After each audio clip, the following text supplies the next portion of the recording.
During the last half of the 19th century, various writers greeted the peace weaver with enthusiasm. Books like the Reverend Thomas Milner's Popular History of England, 1853, John Thrupp's The Anglo-Saxon Home, 1862, and Thomas Wright's Womankind in Western Europe, 1869, singled out Weaver of Peace as one of the most beautiful metaphors of Old English poetry, alluding, as Thrupp wrote, to her ordinary domestic occupation and one of her sweetest privileges. Reading such works, various poets, both English and German, celebrated the peace weaver and Anglo-Saxon womanhood. Among these was George T. Coster, Congregational minister in Hull. I'm going to read you his poem on the subject. Don't worry, it's short. Weaver of peace, a pleasant phrase for women in old Saxon days, telling of work more beautiful than any in the flax or wool. And still with gentle heart and word in which the gentle heart is heard, she weaves, though ages since have run the various-minded house in one. The cares of others all her own she makes, forgetting self alone. Their joy is hers, with them she grieves, and thus all hearts together weaves. Blessed home that knows her silent skill, the aging husband lover still, the children kindred more than birth can make them, home the heaven of earth. Oh, happy she, and happy they for whom she labors day by day, weaving as only woman can, peace in the loom of love for man. Coster's peace weaver, the wife who makes the home a peaceful heaven through her perfectly selfless devotion to her family, recalls no figure so much as the beloved ideal lady of Coventry Patmore's Angel in the House. Near the zenith of its popularity when Coster wrote his poem, Patmore's views on the rights of woman closely match Kemble's. In an essay published a few years before his long poem, he celebrated the woman's excellent privilege of subordination and the man's ennobling responsibility as chief, and deplored those who advocated overturning the divinely ordained hierarchy of the family. His ideal woman, though subordinate, is not servile. Though gentle, she is not weak. Tenderness and unselfish devotion are her loveliest traits, through which she brings about the improvement of all around her. Modern readers, of course, are usually moved less by Patmore's ideal woman than by Virginia Woolf's satire of her. She was intensely sympathetic. She was immensely charming. She was utterly unselfish. She excelled in the difficult arts of family life. She sacrificed herself daily. If there was chicken, she took the leg. If there was a draft, she sat in it. In short, she was so constituted that she never had a mind or a wish of her own, but preferred to sympathize always with the minds and wishes of others. The idea of the peacemaking queen fired the Victorian imagination as much as that of the peace weaver as ideal wife. A widely reprinted anonymous essay for the London Review of 1859, discussing Kemble's Saxons in England and two other books, employs the idea to allegorize the British Raj in India, figured as the reunification of two long-separated branches of a family.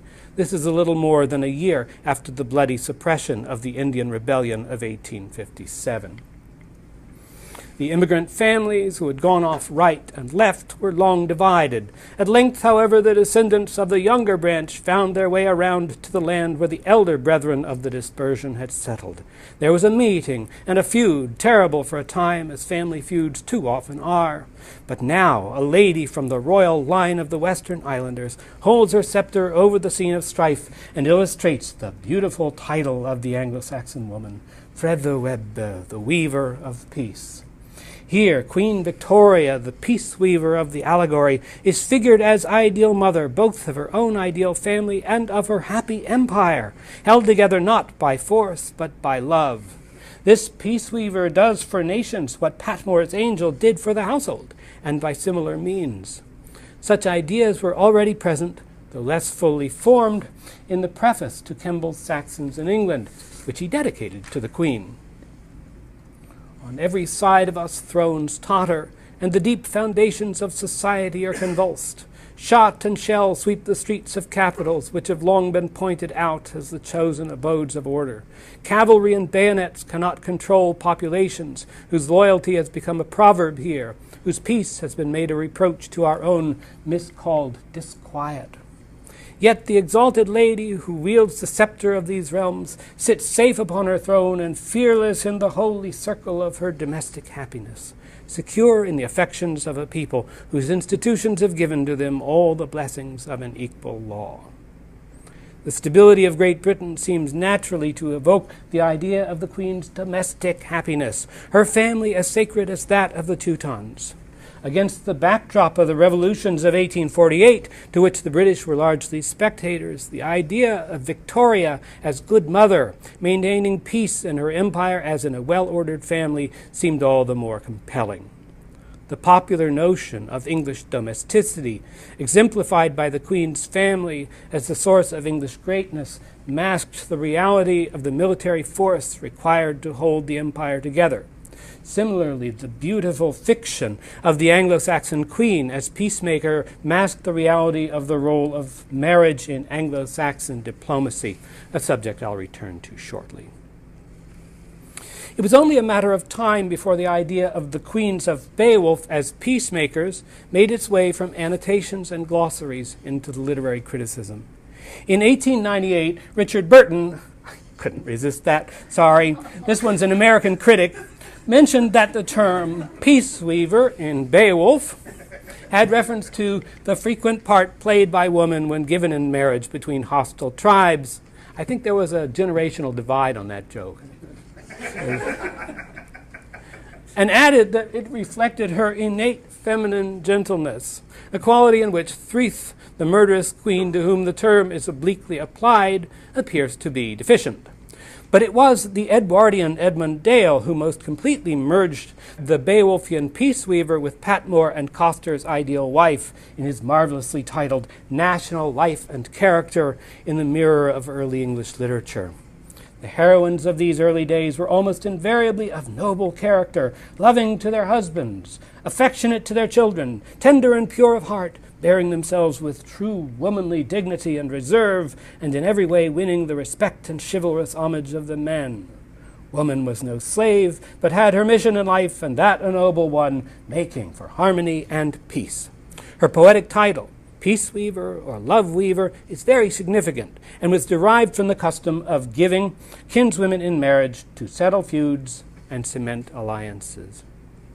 Here all the elements I've been discussing are gathered. The selfless woman who gives her all to husband and children, the queen who makes and maintains peace in the mead hall and among the nations as she does in her own family, and an implication that the foundation of modern English greatness is the Germanic ideal of the family. The peace weaver of modern scholarship and popular culture has lost much of her Patmorean sweetness, but she still has much in common with a figure so venerated by Coster, Dale, and others. Though ages since have run, scholars still see her as striving to bring peace to the unruly men of the mead hall, and she continues to strive. Like Patmore's lady, even when peace weaving is futile, as it so often is.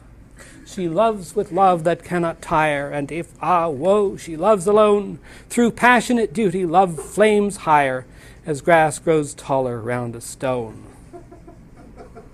Metaphorical problems there. Such a peace weaver would seem to have little in common with such redoubtable Anglo-Saxon women as the conqueror Athelflaed of Mercia, or the Norman-born Lady Emma, so politically engaged.